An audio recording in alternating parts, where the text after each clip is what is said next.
I always wanted to join the army. Went through the selection process and failed the medical on day one. That all got shit canned, so I decided to go to Sparsholt. I'd said that I would like one day to be a river keeper, knowing full well that those opportunities are very, very few and far between. Something I learned through tragedy, I suppose, through losing people, is not to be afraid to say yes. Just give it a go, you know. And it's probably the best thing I've ever done.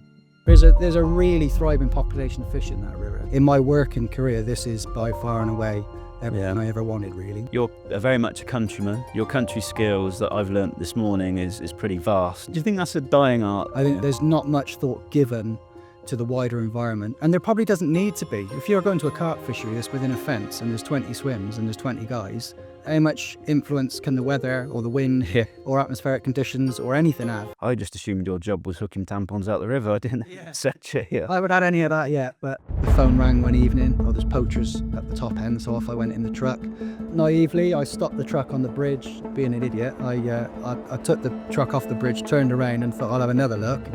And before I got back to the bridge, they pulled their vehicles out and blocked me in, surrounded the truck, and they wanted my phone and they wanted everything. Shit, here we go kind of moments. I'm about to get filled in. There's so much business done on the banks of that river. Deals are done, multi-million-pound deals are done. The landscape we live in has had man's hand in it for so long that if we took our hand off the wheel now. Welcome to the Fishery. I'm going straight away. Welcome to the Fishery Fast Lane podcast. I've come just up the road to Fairford to my old college mate, Mark Cameron, who's invited me up to show me around the estate that he's working on now in Fairford. What's it called, Mark? It's Fairford Park. Fairford Park. Part of the Ernest Cook Trust. Okay. It's a larger estate, so it's 9,000 acres here, made up of 4,500 roughly at Fairford, and then similar, a little bit more at Hatterup. So a couple of estates combined, 9,000 acres. So to introduce your role on the estate? So I'm the river keeper on the Colne. So the River Colne, which runs from up near Cheltenham, wiggles its way down through the Cotswolds and then spills into the Thames just above Lechlade. So on the estate, we've got around about 3 miles of main river and then a few sort of side carriers and other channels that's my responsibility. So I'm the keeper on 3 and a bit miles of. Yeah. So Mark and I both went to Sparsholt College. Do you remember what year it was? 09. I think, 09. yeah, we started in 09. Okay, so that was the Fishery Management, Sport Fisheries, National Diploma we were both on. That's where I met Mark. And Mark, you were my menace at college. My nemesis. Menace? I don't know what's works.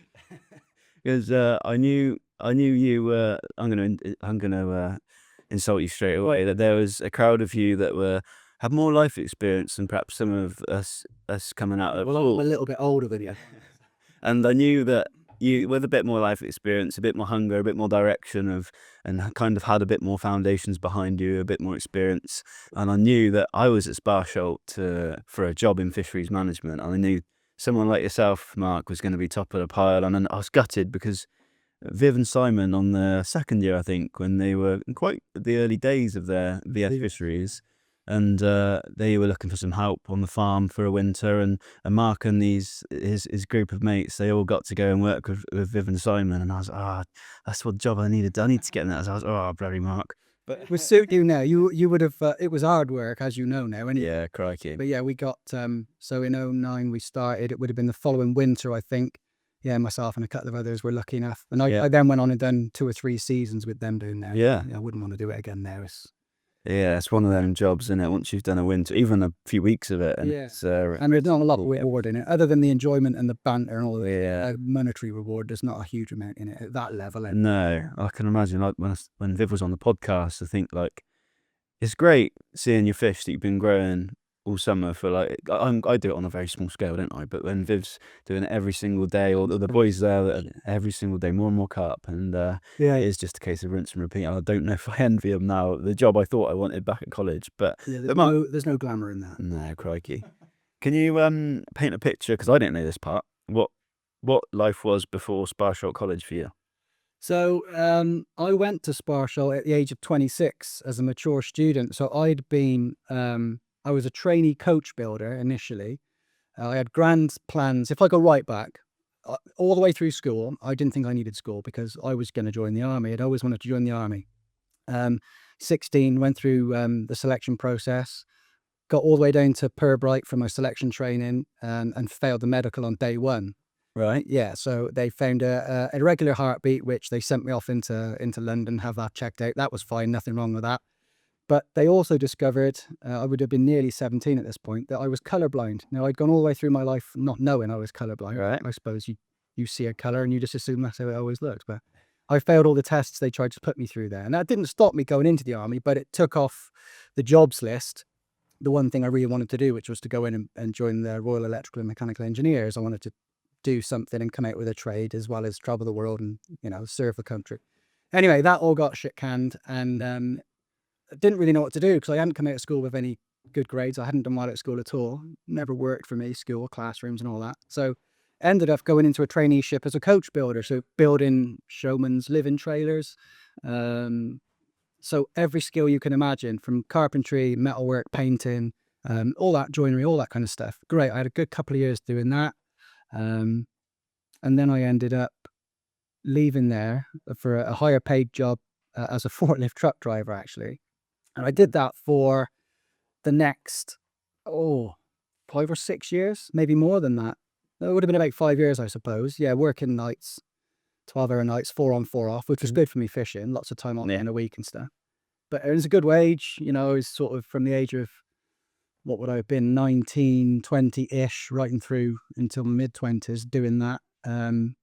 Good money and all the rest of it. But then that folded, the business went bankrupt and they laid us all off. And I thought, well, I'd always been a mad keen angler from the age of about 6 years old. I'd always been into fishing. And I'd been trying to do the Institute of Fisheries Management course. They do a distance learning thing, the IFM. I'd been trying to do that to get a foot on a ladder whilst I was driving me forklift every night. And I wasn't really getting anywhere with it. I didn't have enough motivation. I was earning enough money to go out and be having a good time of an evening and weekends. And I was into my cars, so I was wasting money on that. And the IFM stuff I wasn't really getting through it. So when we got made redundant, we had a payout.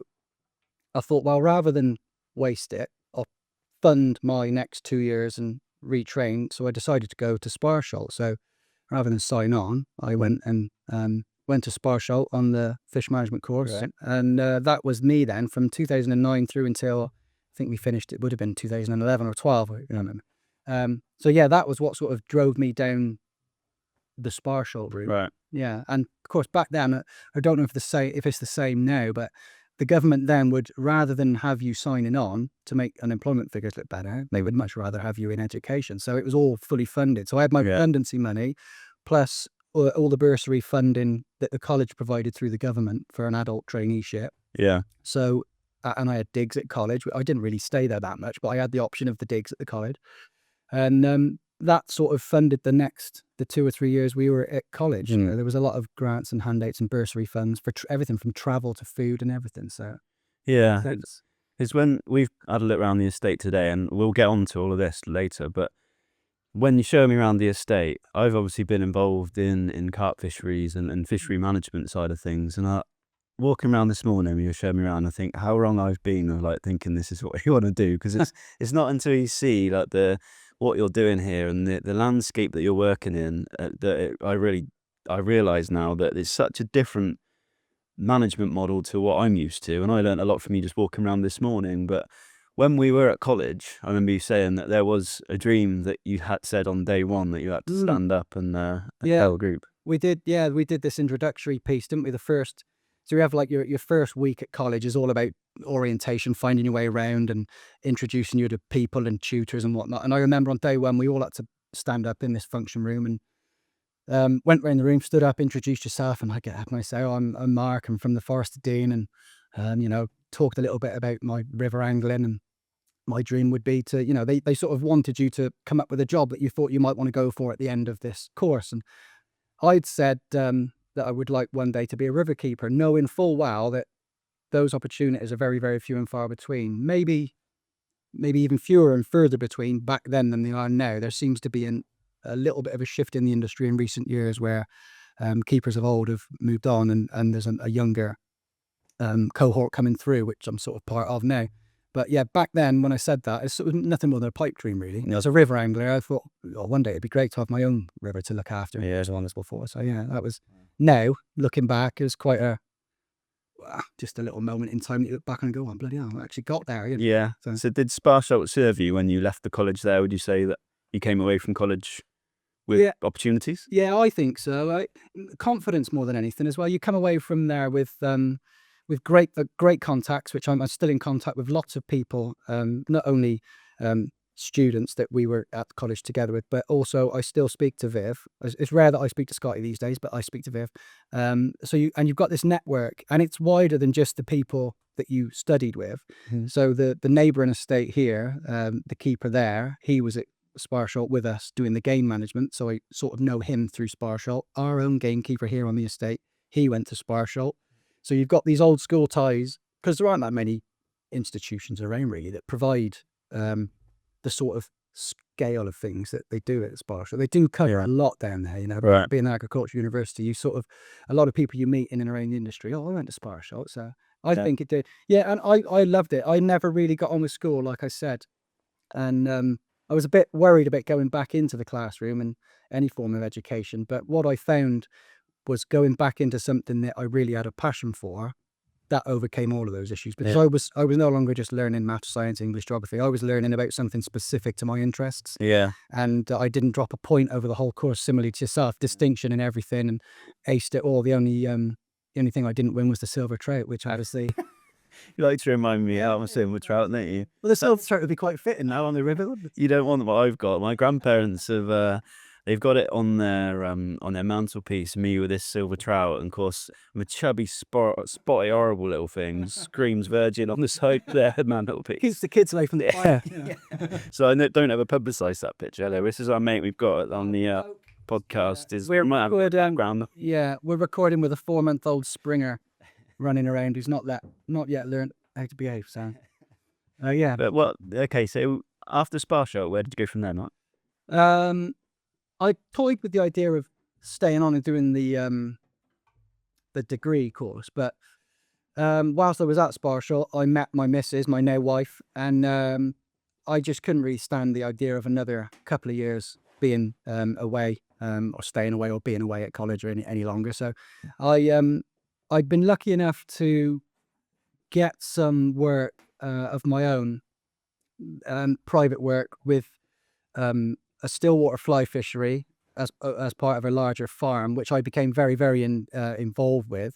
As well as that, I had a few other clients of my own. So I decided, well, I'll just set up by myself. So I did. I set up what was back then I called MC Aquacare, which is tiny, just a one-man band, me and my van, cruising around, doing a lot of domestic work, as it turned out to start with. Garden ponds, that sort of thing.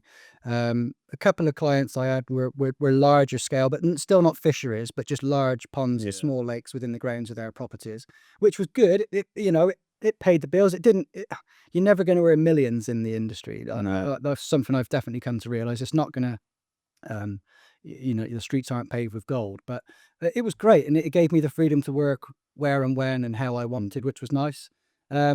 And as I went on down the line with the farm and the trout fishery, I became more and more involved with that, to a point where I gave up a lot of my clients, and he was paying me then just to work on the farm, look after the farm, the campsite, and the fishery. I did that for a couple of years then. But I'd proposed with my missus in the meantime, and needed more. I felt like I needed more money chasing that Yankee dollar, but and I ended up moving away from the industry a little bit. I took some work in a sawmill, still ran my other bits and pieces alongside it. So I kept my hand in with syndicates and fisheries and some of my domestic clients as well. But that became more of a weekend sideline kind of thing. And I would still help out down at the farm in bits and pieces when I could. But so I actually ended up moving away from the industry for quite a while, really, a good number of years. I ended up working for the National Grid, which I did for 5.5 years, inspecting power lines. Again, really good money. And at the point that I started working for them, we hadn't long had our son. So again, kids are expensive, and I hate to keep coming back to money, but money makes the world go round. And at the time, I felt like I needed to be providing more than I could through the bits and bobs I was doing off my own back, really. So. Yeah, I did very similar when I was working on the farm. I started, because obviously I knew after coming out of college and being real keen, and I'd done well in college, and then working on the farm.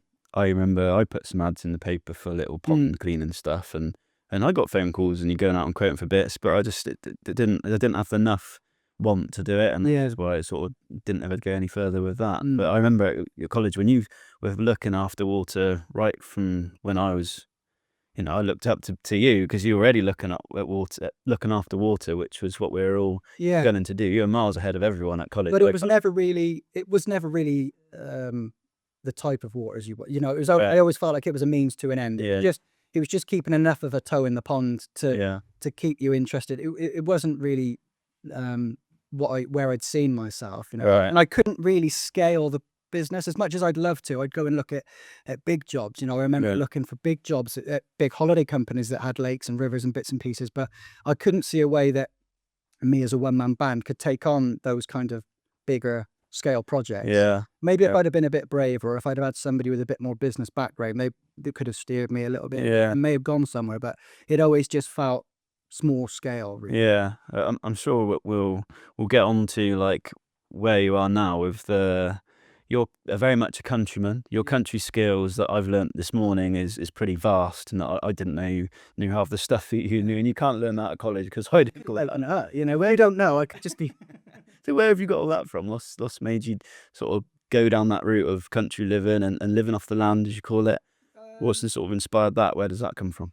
Probably mostly from so I grew up in the Forest of Dean, and I was just like my son is now. I always wanted to be outside, and I was lucky that my granddad, bit of a local legend, he was almost like our version of David Attenborough in a way. He was always out making films, filming wildlife, building hides, and I spent a lot of my youth with him.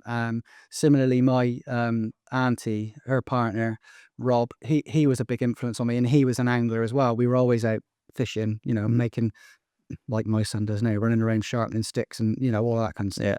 But I was always mad keen on the natural world, and that really just took over from everything. I would take days off school to go. I would bunk off and go fishing. I would bunk off and go bird watching. I would bunk off anything other than be at school. I would be out in the woods or down the river, and that was really how I spent my childhood.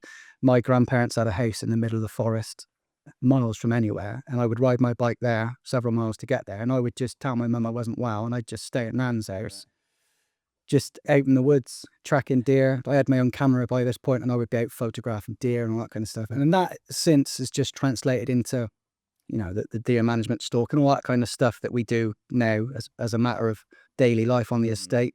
It just fed into that. But I just consumed books and television programs and documentaries, anything to do with the natural world, country pursuits, all that kind of stuff. Got into air rifle shooting, which led into shotguns, which led on to where we are. It's such a broad. I often feel like I know everything, yet I know nothing all at the same time, because I know lots and lots about lots of things, but I haven't got a specialism. And I think, although that can be a real asset, having a broad base of knowledge, I sometimes think, I wish I had a real specialism, which I don't really feel I've got. But I've got a very broad knowledge of the British countryside and its wildlife. Yeah, but this is a thing which I think is coming more prominent with social media and stuff, with people that are putting their opinions and their thoughts forward, which have got time to go away and research it, whereas they have almost a louder voice than somebody like you and me who are out there doing it. And it's kind of like how it seems like knowledge trumps experience now, whereas experience, what you mean, you know what I'm trying to say, like experience, I'd sooner listen to somebody that's been out there and done it rather than somebody who's going to give me loads of facts and figures that they've copied off of an article somewhere. Yeah, it's very easy. You like you just said, actually, you can Google anything and find the answer like that. Yeah.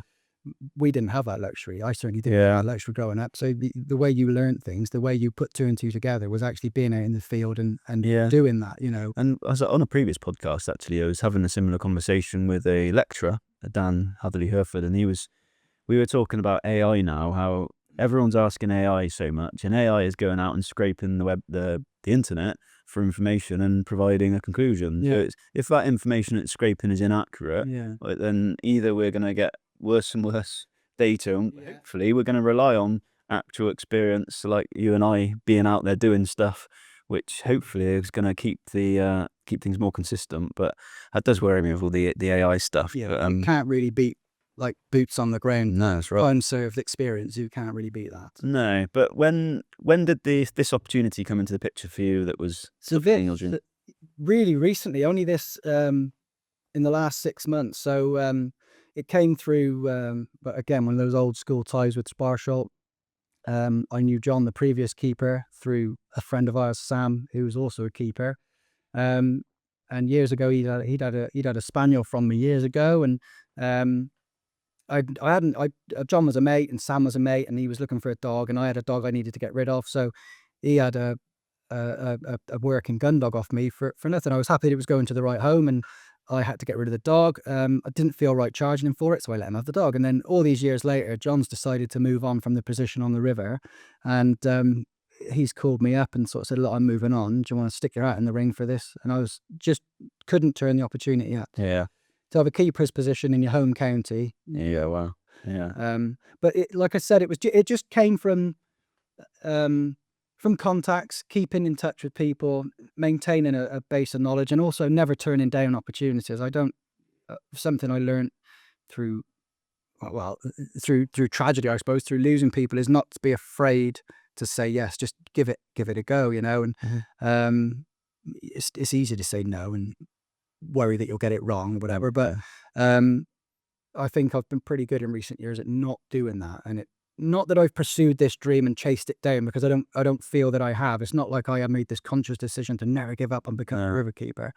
In a way, it's just through relationships and contacts and experience that it's come eventually, quite organically, come my way. Really, a little bit of karma with giving a fully trained gun dog away for nothing. Yeah.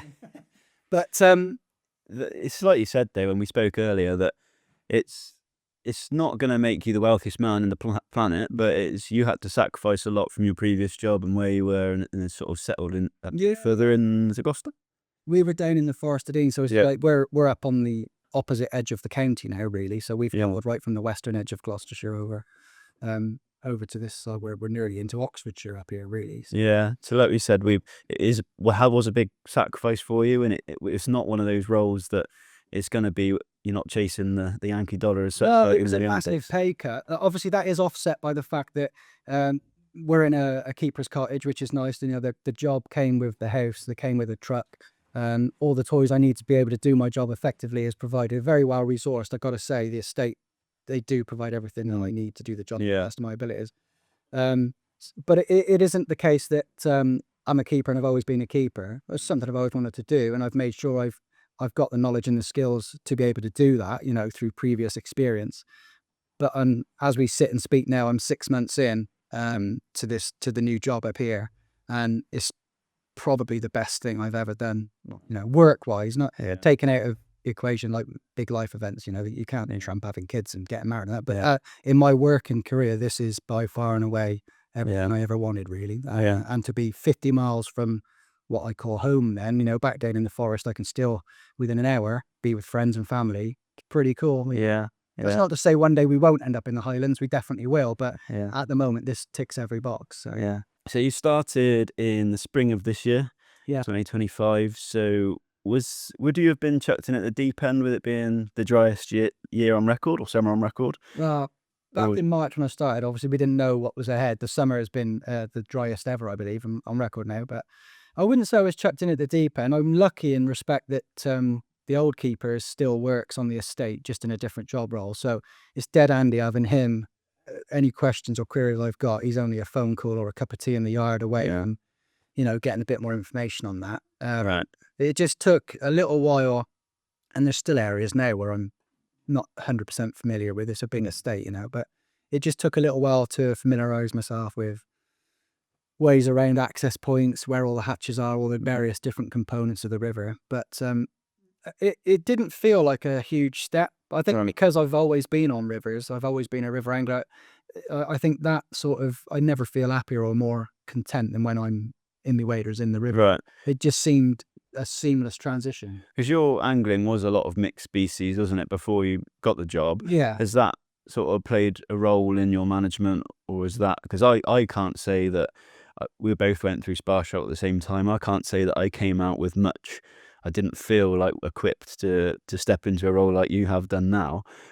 And just speaking to you this morning, actually, the some of the management plans of the river, which are so distant from fishery management and managing a still water.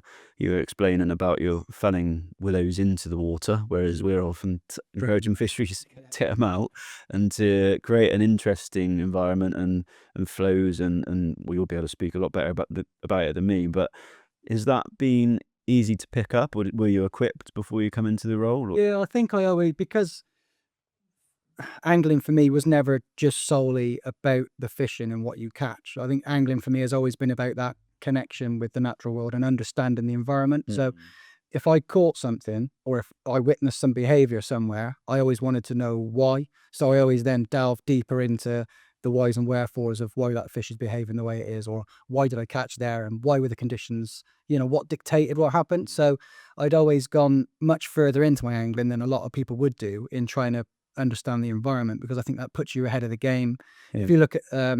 If you look at somebody who, if you liken angling to hunting, you need to fully understand the landscape, the conditions, the contours of the ground, the atmosphere, everything, the weather, the animal's behavior, the whole thing. So I kind of look at angling in more from that sort of side of things. So I think recognizing where an environment needs a hand and where it doesn't, I already sort of had that with regard to, like you say, putting obstacles or woody debris, or kneeling a tree into the river. Anything that I do, I kind of already recognized where it could be a benefit, where the river needed a bit of help, Right. or where I could just sort of keep my hands out and say that doesn't need anything other than the grass. Do you think that's a dying art, though? Is Yeah. that because it's not being passed on? Like, just reading from you this morning, how you're reading the wildlife and what's happening around the whole landscape, and not just fish, like we're sort of doing. I think it's too blinkered an approach these days, and it's driven largely by the industry, by the tackle industry, I think, because everyone's funneled down that route of you do this, you do that, you do this, and this is your result. And it's all really just to get you buying something. Yeah. It's easier for them to have a wall stacked with tackle and things to, just provide that. And Yeah. everyone watches it on YouTube or reads it in a magazine, and that's what they do. I think Yeah. there's not much thought given to the wider environment, and there probably doesn't need to be. If you're going to a carp fishery that's within a fence and there's 20 swims and there's 20 guys, how much influence can the weather or the wind Yeah. or atmospheric conditions or anything have? Yeah. All you've got is a 10-meter wide strip of water in front of you, and that's it. But there's no. You were telling me this morning that there's no commercial motive for this fishery, is there? Not really. So what are the goals of your role? We've got a 20-man syndicate on the river, and it's not really a commercial venture. So it's owned by a charitable trust. The whole estate is, and it's all really about best practice. So it's about setting an example of not just the fish and the fishery, but the wider landscape. We've got tenant farmers, we've got woodland that needs managing.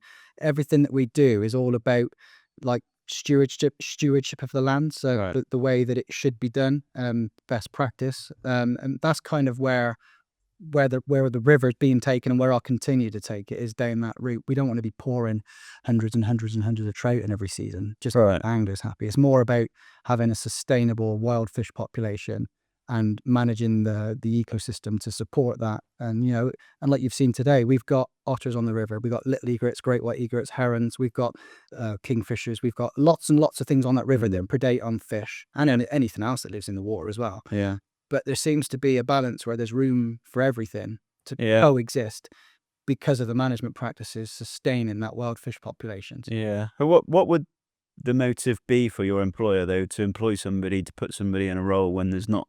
I mean, the fishing doesn't really cover my wage. No, it's it. What they earn off the fishing doesn't really cover my wage, but I think it's important for them because the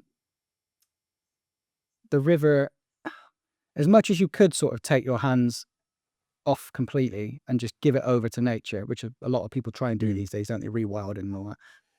The landscape we live in has had man's hand in it for so long that if we took our hand off the wheel now, Fairford would probably flood for a start, because the mills up and down the river, the hatches that I control, the water levels, all of that needs maintaining. So you need to be very observant and reactive to what's happening with the water levels, with all that sort of stuff.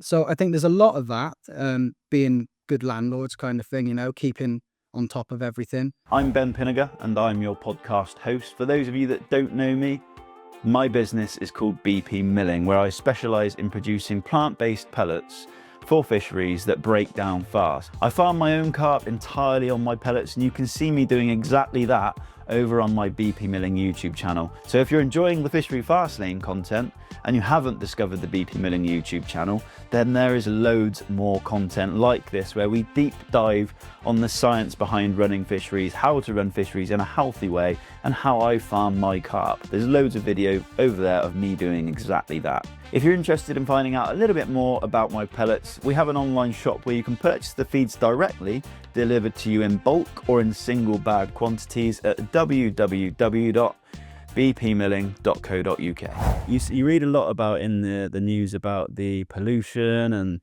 I just assumed your job was hooking tampons out the river. I didn't set you here. I haven't had any of that yet, but Do you see that though? Do you see the issue on your stretches where you... yeah, I got to be honest, it's not that prevalent on here. It is an issue. We do suffer with pollution. It is mainly sewage. Obviously you get a little bit from agricultural runoff and stuff, but I wouldn't say... I hate to be one of these that just jumps on the bandwagon and banging this drum of everything's knackered. It's all, the rivers are dead. They're not. There's so many good news stories out there, so much positive work being done out there, but it always gets overshadowed by all the naysayers and that everything's dead, it's pollution. If I told our rods that and they walked up the river, they'd probably believe me because they don't see what I see. They're not on the river every day. They don't have the eyes on it like I do. Yeah. We've seen crayfish. You've got crayfish traps out there. Do you see a big issue? And I know you're quite early into your role here and you haven't quite done a full 12-month stint yet, but do you see the crayfish, the impact that they have on your stretches or the parts that you control? Yeah, the biggest problem is, like we spoke earlier, is the burrowing they do in undermining the banks, really, the siltation that leads on to the banks get eroded far quicker. But with regard to the I think a lot of people talk about the predation of fish eggs and that kind of thing, which I don't see as such a huge issue on a game fishery. When our fish are spawning in the colder months, obviously the crayfish are not they're not active, but they're in their burrows. So I don't have an issue with that. But it is mainly the tunneling they do in the banks. Now the river's low. You've seen today there's a whole network. It's a honeycomb burrows, and the water comes up now, as we will go through the winter, floods into those burrows, undermines the bank, and the bank slips in, and then we end up with problems with siltation over the spawning reds and whatnot. Do you think that they are keeping the otters off of the fish? Yeah, definitely. They do me a big favour. Everything I see is everywhere where I have the otters, and we've got lots, all their sprain is just full of crayfish shell. We saw today on the bridge chewed up crayfish from the otter probably within the last couple of nights. So in the time I've been on the river, I've only found 2 sizable trout that the otter's taken out. Right. They're doing me a favour with the crayfish. Yeah. I don't really see a problem. If you think, like, most of my wild trout are probably less than 10 inches and they're built like racing snakes. Yeah. Those little trout can get into areas of refuge along that river that no otter's ever going to get to. Right. So I feel like a wild brown trout is pretty well equipped to get away. The 2 fish that I did find, where they came about a week after we had stocked some brownies up the river. So we put 150 fish in this year just to keep the rods happy. And of those 150, only 33 actually got caught with by our rods. But that just goes to show, if you put a 2-pound stocked brown fish into a small river like this, they can't get out the way. There's nowhere fish can hide. Do you see any succession of juveniles coming through or not? Yeah, it's difficult to say. We've not done any population surveys as yet. The weather this summer was just made it a no-go, really. Yeah. I think it would have stressed the fish out. It would have done more harm than good. But when I walk that river, which I do every single day, I don't do it all from top to bottom. I haven't got enough hours in the day to do that continually. But the beats that I choose to walk day after day after day, Polaroids on, creeping along slowly, there are dozens and dozens and dozens of fish in that river. Trout and grayling, everything from the size of your finger up to the length of your forearm, and everything in between. They obviously see you long before you see them, but you see them shooting off little groups, little shoals, 5, 6, 10 fish. Then you get the bigger fish on their own. There's a really thriving population of fish in that river. So do you think they rely on your management to reproduce? So, like, if you weren't in your role and things were left to neglect, do you think they would be less successful? Do you think that Possibly because of some of the hard landscaping that's been done along that river. Certain areas, probably the bottom third of it, would be completely, I think, devoid of fish right? if we hadn't done anything. Mm, If none of the work the previous keeper had done, and none of the work that I've continued to do this summer had been done, those areas would just continue to get wider and wider and wider, and there'd be more and more. You'd have more and more of the bankside plants encroaching on that. right, Siltation. I think you'd lose far more habitat than we create by doing what we do. right. I think to take us out of it, I think you probably would see a dip Yeah, because I think the variety would go. I think you'd end up with yeah, a lot of quite sluggish, quite overgrown.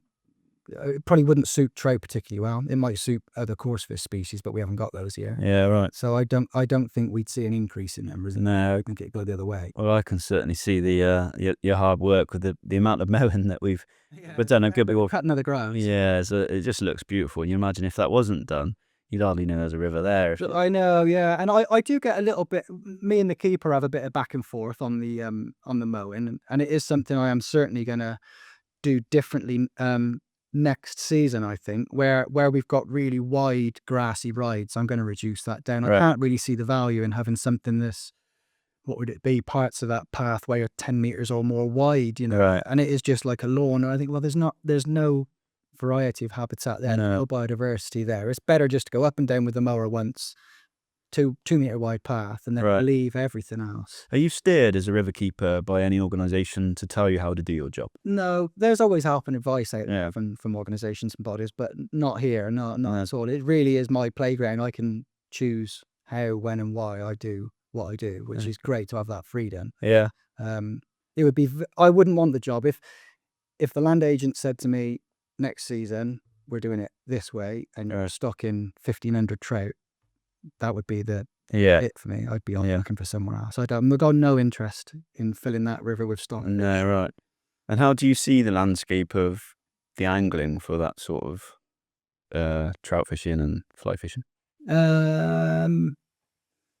It's declining, probably. I think if you look at the age, the demographic of the rods on the river, they're all retired, most into their 70s, and I see that on other parts of other rivers where I'm familiar with and other areas that I fish. There does seem to be an issue with feeding younger anglers into to the game side of things. Do you see opportunity or a way of getting younger? Yeah, I do here. We've got some ground here which I think would suit. I'm not saying I want to become an angling teacher. I really don't want to be surrounded by loads of people who haven't got a clue every day. But there is space here, I think, for like an angling school. It's been done in other areas within angling. You've got within fly fishing, where you've got sort of like fishing schools set up. So there is potential, but that again would mean we'd have to write off areas of that river and stock fish in there, because no one's going to want to come to learn to fish and then not catch a fish at the end of it. Yeah. It would almost need a pool somewhere. But then that's totally different to upstream dry fly fishing on a limestone river like that. So that transfer is really different. That skill set is completely different. You standing on a put and take trout lake, fluff chucking with whatever's on the end, something sooner or later is going to grab that. While you translate that, you take that same person and put them in that river where we walked this morning. Yeah. Say, right, now go and do that in flowing water with a wind, with overgrowth either side, and you're in the river, you're no longer on the bank, and you haven't got that vantage point of being high above and spotting a fish. You're just walking your way up that river. I think it's a really, really complex skill that I think it's just difficult to give youngsters or somebody interested that way. And also it's bloody expensive. Is it? Ticket prices on these places are not cheap. It's quite prohibitive. So is there like etiquette in that kind of game fishing that, like, obviously in a carp angling, it's kind of scruffy old buggers, aren't we? But when you look at shooting and golf, and I'd imagine trout fishing to be a kind of unwritten rule that to look like, I wouldn't. I don't know if there is. There's there kind of is. There's a perception of it, because that's what you see. Like, J.R. Hartley is people's, and tweeds and all the rest of it. And that, to be fair, a lot of my rods are straight out of that textbook. They do turn it. All right, they've got ultra modern breathable waders on, but underneath that is corduroy trousers, often salmon coloured corduroy trousers. Yeah. A little gilet and a check shirt and a little flat cap and all that. Yeah, because as much as in the carp world or the coarse fishing world, as much as I hate the whole how scruffy it's all becoming, I guess that is kind of being like that. We are making it less abrasive for people to come into that market, aren't you? And it's You're making it. turning up in a comfy tracksuit, flinging your rods out and falling asleep for a weekend. Yeah. So I'm probably my own worst enemy in my snobbery of thinking how scruffy carp fishing is. But it doesn't have to be though, does it? You can get some of the stuff that's out there now. Like you can go out and, I mean, I spend my working life, and I have for the last 20 years. I'll always buy the best boots, the best trousers, the best waterproofs I can. Yeah. And you can go out in thousands of pounds worth of kit, Yeah. And carp anglers are no different. They are now. Well, serious carp anglers would all want the appropriate kit for the appropriate situation. Yeah, I'm the same. If you looked in my van, you'd be ill if you went in there at the wrong time of year. It's horrible. I'm by no means tidy, but I just think that when you look at like hunting, if they were all on the back of their horses in tracksuits and flat peak caps and stuff, they wouldn't last a minute. So you think, are we perhaps a little, how are we perceived by the public? Perhaps is the better question. But no, it's don't know. I always quite like to. It sounds silly, but I fish a lot in Scotland on the rivers up there for the grayling, and there's something nice about. I love being in the river anyway, but if I've got my waders on and a nice shirt and a hat, I just feel. Yeah. I don't know. It isn't.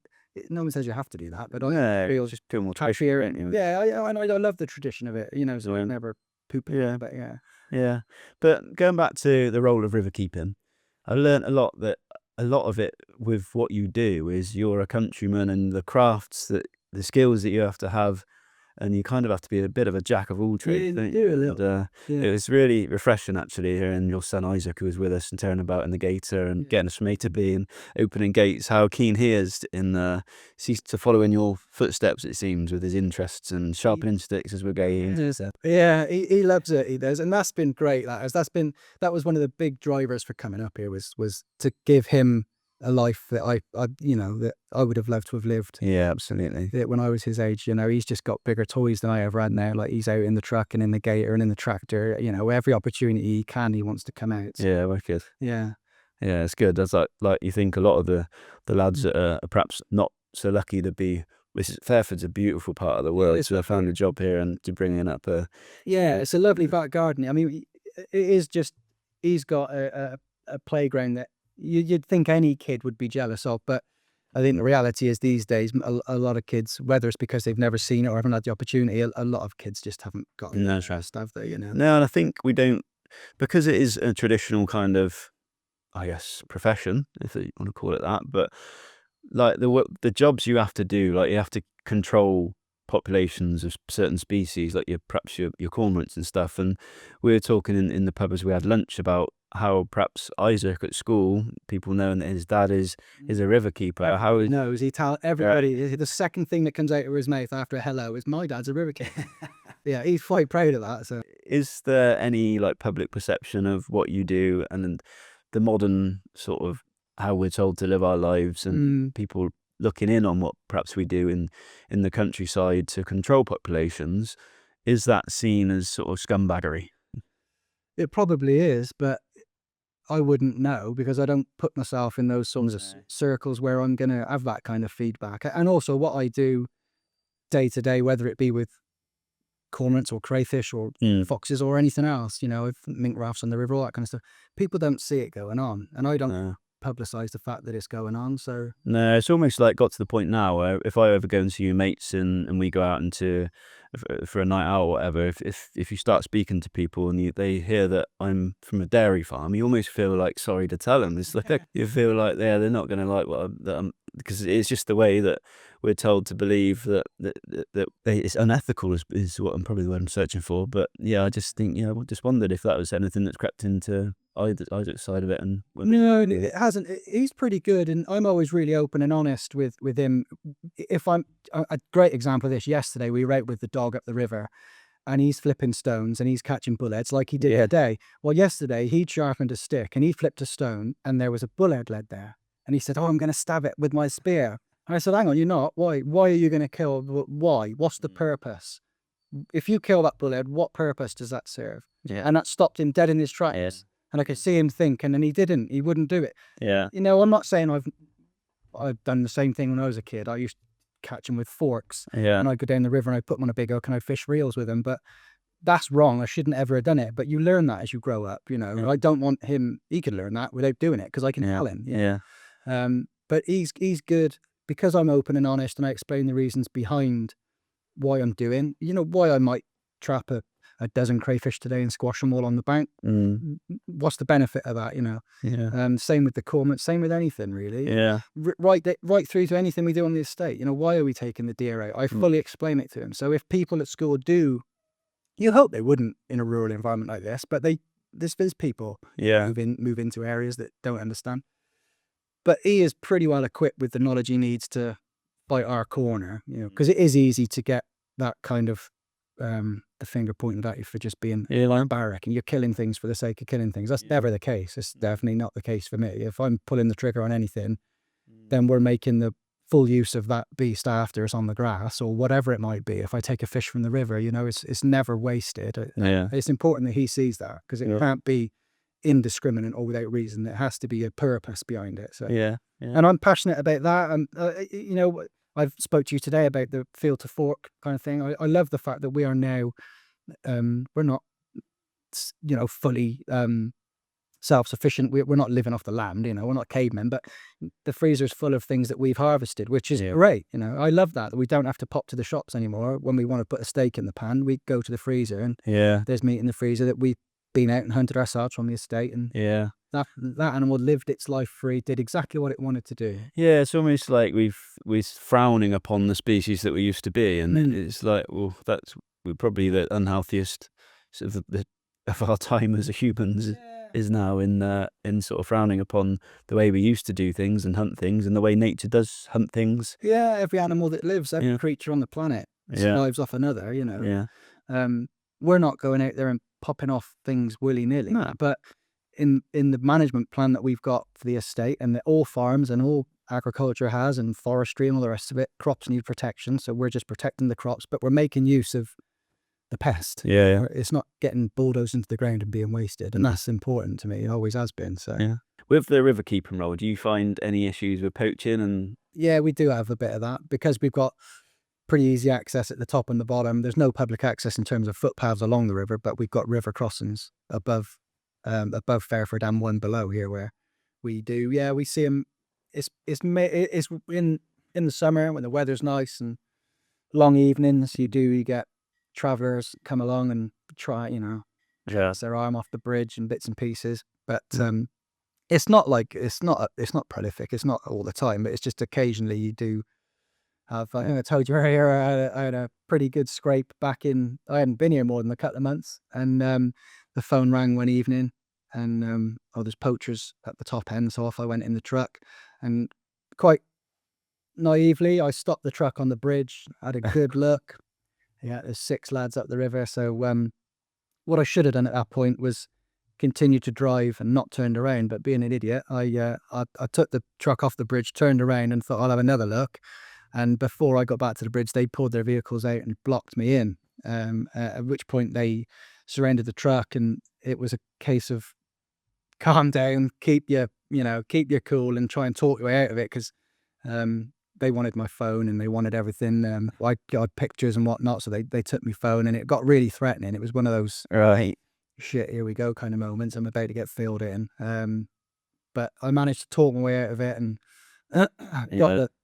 I mean, I don't know why they needed the pictures because, as it turned out, it was false plates on the vehicles anyway. I remembered the numbers, and when I spoke to our rural crimes officer, they did a search and whatnot. Anyway, they all had false plates on it. But it was a bit of a sketchy moment, and I haven't had anything like that since. But it's not uncommon for keepers to have to deal with issues like that. Yeah, it's a case of how much danger do you want to put yourself in for the sake of what? Yeah, exactly. And my missus went mental. I didn't tell her for a couple of days, but I obviously went through. I had to tell everybody at work what happened, and Look out, bosses of the estate wanted to know what happened and whatnot, and then obviously I told Beck, and she wasn't best pleased. But she's got a great point. Like, we live on the estate. My truck's parked outside the house, so it wouldn't take them very long Right. to find out where we are and where Yeah. I live, and then I'm putting the family at risk. So I don't do it anymore. I've said flat out to them at work, for the sake of a couple of trout, I'm not approaching them in that way anymore. So we've put tech in the vehicles now. We can film from a distance. I've got kit that I don't need to get as close as that anymore. Are they supportive? Yeah, very, yeah. crime? Yeah. Our rural crimes officer here, fantastic. Always on the end of a phone, stops by now and again, Right. pulls in. Really, really good. Yeah, I do feel like they are in your corner. But Yeah. yeah, I can't say that's the same everywhere in the country, but here, fantastic. Yeah. And we get a lot of trouble with hair coursing on the estate as well. Right. So we do have quite a strong connection with with our rural crimes here. Right. Yeah. Okay. So this is your first year on the estate as the riverkeeper. What does the winter hold for someone in your position? No grass cutting, which is good. I've broke both the mowers last week, so we're trying to get the place tidy for you. Yeah, it will literally be a case. I've got some plans in place for the winter now to harvest some timber from.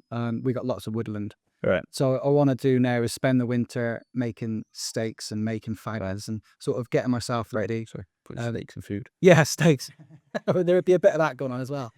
But it'll be there's lots of tree work that needs doing. We had a lot of trees pollarded on the river, a lot of willows and some ash as well. They all need knocking back again. They've all sprinted, so there's lots of tree work to do. Again, lots of making equipment and parts, bits and bobs that I'll need for when we get through into the spring going forward next year for projects I want to do. So there'll be a fair bit of time spent with the other guys on the estate as well. Walking around earlier though, that when you've got a lot of your work that you're showing me you've done this year with changing the direction and changing the flows, what is the motive behind that? What's the objective of what you're trying to do when you're creating those sparrows? It's kind of to re-wiggle the river, really, in a way. So quite a lot of what the lower end of what I showed you today, that had all been sort of straightened and canalised and managed by man for various purposes. Right. Some sporting, some for the mills where we've channeled water into the water mills to turn the wheels. But that is all quite linear, quite uniform, quite boring, not a lot of variation in habitat. So Right. by putting in structure, whether that be nailing trees in or whether that be pinning large woody debris in, tree trunks, that kind of thing, by creating variation in the flow, changing the flow dynamics, you can create depth on one side, shallower water behind, fast water and slower water. You can clean the gravels. You can use the power of the water to scour the gravel, to clean the silt out, to improve spawning substrates. So and also a lot of where the faggots have been used down the river. So the faggots, for those that don't know, large 2-meter long bundles of typically hazel, bound together, and then we pin those in against the riverbank to act as like a buffer between the flow and the bank. So if you've got an area that's being eroded away on the outside of a bend, typically, you might put a line of faggots around the outside of that bend to stop that scouring effect, to reduce the amount of siltation that happens in the river and protect that bank. Right. So there's lots of different techniques we can use to do that. We can do it with stone. We can do it with. We're just lucky here that we've got the forestry that I can go out into the woods. I can earmark a few trees and we can take them down, and I can put those directly into the river. And Yeah. the great thing is with some of the willows I showed you earlier that I've knelt in, those are living. So Right. that this time next year will be a big green, lovely willow tree, Right. and it'll be protecting the bank, or it'll be creating a fish refuge. Yeah. Does it not push the problem further downstream for you to then go keep Yeah, down? yeah, it will. It does. Yeah. So if I'm cleaning silt out up here, it's going to move on downstream and settle somewhere. What about the weed, controlling weed and managing all that? To be honest with you, I don't have enough weed for it to be a problem. Right. Where we've got the big wide broadwater piece that we walked up, Yeah. that acts like an 800-meter long silt trap. Yeah. So basically the water comes racing in at the top of there over the cascades, and over the course of the next 800 meters, all the solids suspended drop out. And then by the time that leaves the broadwater, that is really, really good quality water at the bottom of there. It's like it's been filtered. And then the next, how long would that be? 300 or 400 meters of river below that is some of the best we've got in terms of weed growth. Yeah. Because what I think happens is we've had a couple of fairly wet winters, and we've had a few summers where we've had some pretty high water levels as well. So the ranunculus gets scoured out, and then it takes a long time to regenerate. And if you add in on top of that any issue with siltation. So that's going to then cover the plant, dust the plant almost, reduce the amount of sunlight that's getting through photosynthesis. The plant can't survive, or it doesn't do as well, grows far slower. So where we've had that over the last few years, and I've seen pictures of this in the past where it was, very vibrant green, lovely weed growth. We haven't currently got that. It's the same on other rivers. The Wye is another one that's suffering the same thing. I think the weed is just becoming, it's just struggling to recolonize areas where it once was. Right. So I don't have that problem currently. I did do a weed cut towards the end of the summer, but this year really it was about leaving the weed to maintain the water levels. Yeah. So I did notice on the gauge that after I'd done some weed, I only removed enough just to allow a few channels for our rods to be able to fish more effectively. Yeah. But even just removing a few enough weed to create a few channels, the EA gauge that we've got on the river here dropped by like 20 mil or something. Not a lot, but that was just through the volume lost of the weed taken out of the river. Right. Okay. So do you have much issue with flood up here for the winter?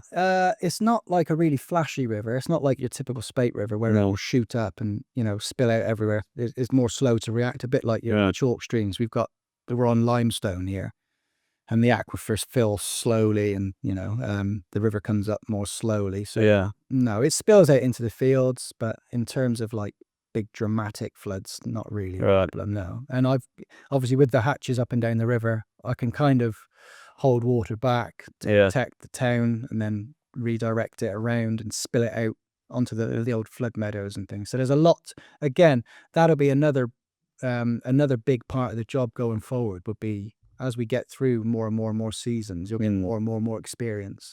So I'm not going into this saying, "Oh, I've done all this before," because there's no training you could ever do to every site's different, every river different, every situation's different. Anyone could be shown how to open and close a hatch, but how that river's going to react and where it's going to go and what effect that's going to have, that can only be learned through time. So. Yeah, we were chatting earlier about obviously our mates that we went to college with, Sam, and it's Toby, isn't it? That both managed some stretches of the river. Do you speak to them? Me and Sam are real close. Yeah. And Toby's just downstream of Sam. So. It did make me wonder if it is going to be just a dying art that who is coming into river keeping, because we're in a commercial world, and if it's not a commercially driven kind of job, then these skills are all well and good to pass on down, but if they're not of actual any tangible value to the commercial world, is it going to be something that's going to be, are our rivers become a little bit more of a mess? Are we going to need more government backing to invest into something to keep the rivers in the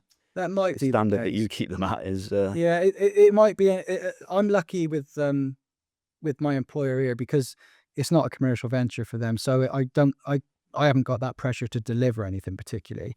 And then when you look at the areas where the other boys are, and further south than that, if you take like the Test and the Itchen and the Hampshire Avon, that's like hallowed ground, isn't it, within fishery management? There's so much business done on the banks of that river, and I mean, people have business meetings, deals are done, multi-million-pound deals are done off the back of a day's fishing, that kind of thing. Yeah. Those kinds of places, I don't think they're ever going to struggle. There's always going to be somebody to fill the boots of that syndicate member who leaves. When you're paying £1,000 a yard to fish there, I think that will be fine. But a river like I've got here, if it wasn't run by the people if it wasn't owned by the people who own it, being a charitable trust, I think, this would be very difficult to maintain solely if it had to pay for itself. Right. Because like I say, that the fishing on the river doesn't even cover my wage. So and they're not worried about that. The charity aren't worried about that. That's not their motivation. So. Do you find anybody getting in your way, like organisations like perhaps Natural England or the EA? Do they look at some of your management practices and tell you how to not to do it, or no, you shouldn't be doing that, this is what you want me to do? I mean, there's permits for everything, and if you look on the Environment Agency website, you can you've got a project in mind, and if you want to, you can go on there and like it outlines what you can and can't do, like how long can your flow deflectors be, what angle should they be at, how many meters of spiling could you do, or how many meters of faggoting could you do. There are parameters out there, but having had them on site recently, they're happier when they're on board. Get them in early. We walked the entire river. I told them what I wanted to do. I asked them for advice on fish passes and all that kind of stuff that I'm looking at doing. And once they're on side and in the conversation, everything becomes a lot easier. Yeah. A lot easier. And Natural England, the only dealings I've really had with Natural England was for the cormorant license, which is, Right. you know, that was a bit of an old school convoluted form to fill out. That's simple enough. Yeah, right. Because the Angling Trust, I know that. Do you have much dealing with them? Because I found them quite helpful. Yeah, they're fantastic. Yeah. So I'm a member and I have been since day one. Yeah. And just this month, I've been on and on and on at the trust, the trust that I work for here, to join as a syndicate. So we have now joined. So the fishery is now a member as well. Yeah, that fish legal side of it. They're both important. Yeah, you've got a £10 million public liability insurance. Yeah. I can't speak highly enough of the trust. I've used them on other campaigns. We had a big issue with a lake down in the forest where I'm from, and that was looking like we were going to lose that. Right. And I got onto the trust really early on, and they drove the campaign for us and helped us to save the ponds and stuff. So, but they're great. I can't speak highly enough of the trust. I wish everybody, if we had a voice as loud as, I look at Basque or the Game and Wildlife Conservation Trust, those kind of organisations within shooting, they've got a really loud voice, you know. Yeah. We haven't got that as angling. We're too fragmented. Everybody that picks up a fishing rod should be a member of the Angling Trust. You do feel quite vulnerable now that the water and the river pollution issues that are put into the limelight a lot more. You do feel, I'd imagine, from someone like your role, would feel quite responsible for keeping water downstream. It's like I said to you earlier, I can do everything to the best of my abilities here on my bit. Yeah. But if the guy upstream is negligent in anything he does, or if Thames Water have a issue further upstream, I can do all I can here, but it will be wiped out in a heartbeat if it comes through that river. I can, to coin a phrase, I can only piss with the cock I got. Well, Mark, I think that's a nice conclusion to the podcast. Thank you. Finish thank you so much for showing me around the state, the work that you've done and the passion you've got for it. Oh, this is your suit file or something. Oh, that's buggered that, and you said you were expecting that. But no, Mark's expecting a chair. So you've got an armchair being delivered, so better around that. But thanks for showing me around, and you fulfilled the dream that you had at college and stood up that day, and well done to you, and well done on all you've achieved with the river keeping here. So I'll go and get your chair. Yeah, thank you, Betsy.